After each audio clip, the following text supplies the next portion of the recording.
Hi everybody, I come to you with another wacky story of mine. I was about 17 years of age and a friend of mine were going to go to a concert in Berkeley, California. Had never been to Berkeley before, but we decided we were going to buy the tickets and go ahead. So we got in my 1967 Mustang and headed up the 101, across the bay. Going across the Bay Bridge, my car broke down and I had no power whatsoever. We were on the Bay Bridge. And so we pulled over to the side of the road. I had the hazards on actually, so there was a little bit of power. And we sat there, cars whizzing by us, whizzing by us, whizzing by us. Didn't know what to do. This was obviously before cell phone days. And a CHP officer drove right past us, didn't even stop. And eventually someone did stop, and the guy came over and he's like, "What's going on?" I said, "I don't know, the car won't start. Maybe it's the voltage regulator or something like that." And he looked under the hood, couldn't figure it out. He's like, "Yeah, maybe it is a voltage regulator. And do you want me to give you a ride?" And I'm like, yeah, I guess. And it was probably about 7 o'clock at night or something like that. It was getting dark. So I got in a car with a stranger who was going to drive me to an auto parts store.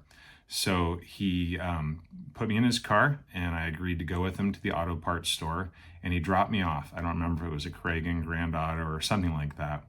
So I went in there and I bought the part for the car, and when I came out, he was gone. And I'm like, oh God, how am I going to get back to my car? My friend's still in my car on the Bay Bridge. Total hazard, bad scene. And I'm just standing out there and I'm trying to figure out what to do. There was no payphone around at all. I was like, oh my God. So I just kind of stood there super sad and confused and not knowing what to do. And then all of a sudden the guy pulls back into the driveway. He's like, "Hey man," he goes, "Yeah, I don't feel right about leaving you here. I'm really sorry. I'll take you back." So I got back in his car, thank God, and he drove me across the bridge. We turned back around in I guess, Treasure Island or San Francisco, I don't remember, and then got back on the bridge, and he dropped me off. And I installed it in my car with some basic tools. Car still didn't start. So there we are, stuck again. Eventually, a tow truck driver came and agreed to push me off of the bridge. Pushing an old car like that by the bumper, I'm sure it can do lots of damage, and I was very concerned about that, but we didn't really have a whole lot of options. For whatever reason, he wasn't willing to tow us. Maybe he didn't have the capabilities, I'm not sure. So he would push my car and then I would coast, and he would push my car and coast and push my car and coast.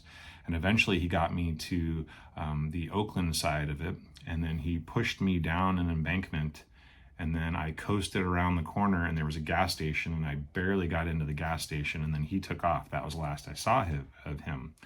So now it's probably around 9:30, 10, I don't even remember, it was very late, and we're in this very sketchy part of Oakland, and we're stranded at this gas station and trying to figure out what's going on with the car. Still wouldn't start.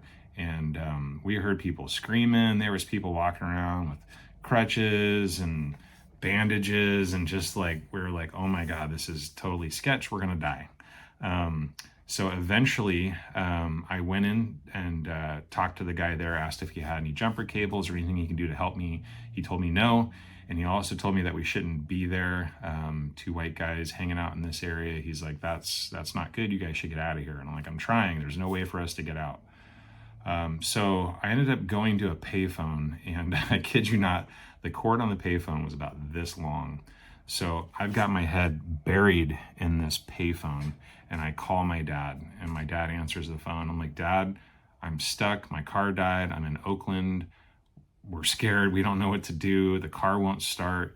And he's like, "Where are you?" And I'm like, "I'm at a gas station. I don't even know.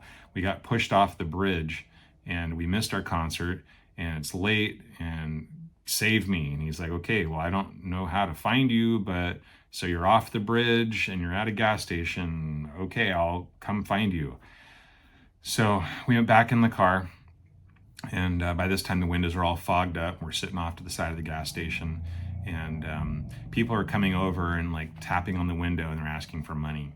And they're like, "Hey, give us some money." And so we had coins just in my glove box, and we're just like shoving them out the crack of the window that was like open this far. And we're just shoving it out, thinking, well, if we pay these guys some money, maybe they'll leave us alone. So we're shoving out quarters and nickels and dimes. And then eventually they kind of left us alone. And So then I go back inside to, I don't know, get something to drink or something like that. And this guy's like, hey, I think your dad called for you. And I'm like, what? So apparently my dad had called the police department and said, hey, there's some kids, they're in Oakland, they don't know where they're at a gas station. And then I guess the police department started trying to like look for us and find us. And then my dad started calling places, and he found out that there was one that had a red 67 Mustang out in front. So he said, your dad's coming for you. And I'm like, oh, thank God. So we're sitting there for what seemed like forever. My dad showed up, and he had taken the battery out of his van and then decided to try to install it in my car to see if that would start. So he was putting it in there, and some, like, I don't know, sketchy guy came over near us, and he was holding a screwdriver. Looked like he was going to stab my dad with it. My dad looked at him. He's like, hey, buddy, I need a screwdriver. Can I buy that off of you for $5? And the guy was like, all right. And my dad gave him $5, and he bought the screwdriver. Now, my dad already had a screwdriver, didn't need one, but I guess he decided that that would be a better option than getting jammed with a screwdriver. My dad had worked in San Francisco for, well, close to probably 30 years and dealt with a lot of sketchy people.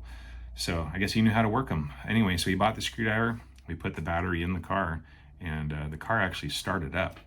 And my dad's like, all right, well, you're going to have to drive home however your car is with the battery as long as you can go.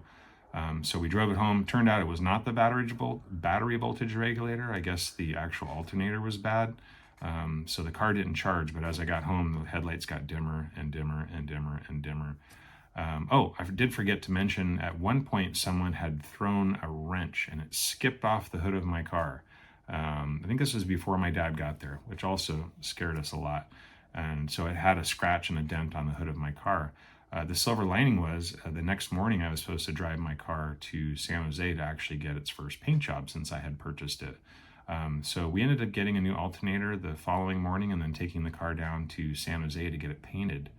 But I was very thankful for my dad coming and rescuing us.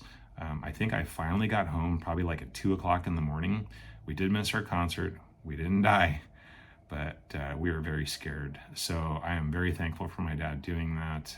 It stands out in my mind as something that he didn't have to do, but he did. And now that I think about having kids and getting that phone call, I would be terrified that something would happen to my own kids and I would be out there looking for them just like my dad did. So another wacky story. Have a good day, and we'll see you next time. Bye.